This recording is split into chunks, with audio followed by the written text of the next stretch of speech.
آنے والے 1 سال کے گناہوں کا کفارہ ہے. اسی طرح عاشورے کا روزہ یہ گزشتہ 1 سال کے، لیکن یہاں جتنی بھی ایسی باتیں آتی ہیں یہ سب صغیرہ ہے. جس حدیث میں الفاظ ہے ایک نماز سے دوسری نماز کے بیچ میں ہونے والے گناہ نماز کی وجہ سے معاف ہوتے ہیں، یہ صغیرہ ہے. جمعہ سے لے کر جمعہ مطلب ایک جمعہ سے لے کر انسان کنٹینیوس نمازیں پڑھتا ہے اگلے جمعہ تک، تو بیچ کے تمام گناہ معاف ہو جاتے ہیں. اس سے مراد صغیرہ ہے. کبیرہ گناہوں کے لیے توبہ واجب ہے، ضروری ہے، کمپلسری ہے. اس لیے یاد رکھیے، ذہن میں رکھیے جہاں بھی حدیثوں میں بات آتی ہے صغائر کے تعلق سے. ٹھیک ہے، تو مجھے امید ہے کہ یہ پچھلے 1 سال کے گناہوں کا کفارہ بنیں گے. نبی اکرم صلی اللہ علیہ وسلم نے حدیث میں فرمایا، صحیح مسلم کی روایت ہے. ٹھیک ہے، اسی طرح عاشورے کے روزے سے تمام چھوٹے گناہ معاف ہو جاتے ہیں، لیکن بڑے گناہ معاف نہیں ہوتے، اس کے لیے توبہ ضروری ہے. اب ایک سوال، کسی نے اگر چھوٹے گناہ کیا ہی نہ ہو پورے سال، نہ چھوٹے کیا ہو نہ بڑے کیا ہو، تو پھر کیا ہوگا عاشورے سے اس کو فائدہ؟ اس کے درجات علماء لکھتے بلند ہو جائیں گے.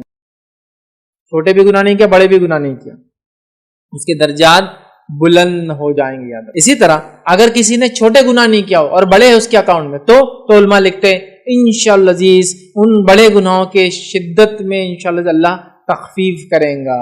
مطلب اس کے تعلق سے علماء لکھتے ہیں کہ اگر کسی کے کبیرہ اور صغیرہ گناہ نہ ہو تو اللہ تعالیٰ اس کے درجات کو بلند کر دے گا اور اس کی نیکیوں بڑھا دی جائیں گی، لکھ دی جائیں گی. اور اگر ایک یا متعدد کبیرہ گناہ ہوئے لیکن کوئی صغیرہ گناہ اس کے اکاؤنٹ میں نہ ہوا، تو ہمیں امید ہے کہ کبیرہ گناہوں میں سے کچھ تخفیف کر دی جائیں گی، شدت کم کر دی جائیں گی، ہلکا کر دیا جائے گا انشاءاللہ.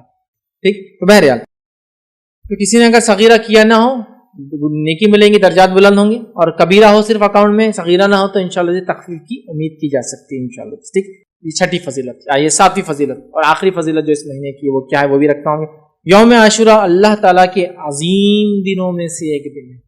یوم عاشورہ اللہ تعالیٰ کے عظیم دنوں میں سے ایک دن، عظمت والا دن ہے، عظمت والا دن. ٹھیک ٹھیک ہے، جیسے کہ اللہ تعالیٰ نے ارشاد فرمایا سورہ ابراہیم کی آیت نمبر 5 میں اللہ نے فرمایا وَذَكِّرْهُمْ بِأَيَّامِ اللَّهِ، اللہ نے فرمایا کہا اور انہیں اللہ کے احسانات یاد دلا دو، اور ان کو اللہ کے احسانات یاد دلا دو، اللہ کے احسانات یاد دلا دو. ٹھیک، اور ایسا کب ہوا؟